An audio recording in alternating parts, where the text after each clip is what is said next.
Got a tornado watch warning of something coming in. Thought we'd give you an update on the truck before storm got here. Me and my little girl here are gonna update you.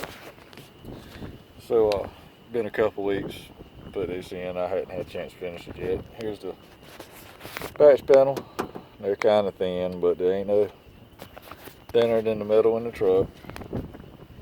Weld it in. We got to finish this one. Kind of hard to find time between being a daddy and working a full-time job. Oh.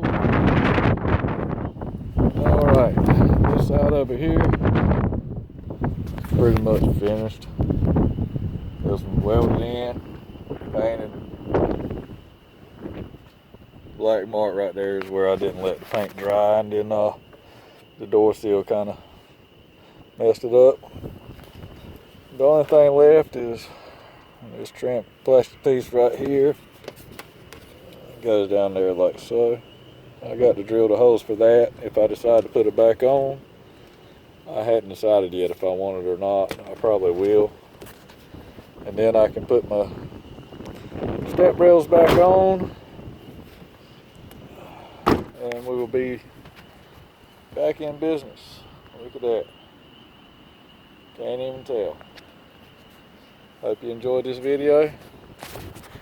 I hope to give you more in the future. Thank you.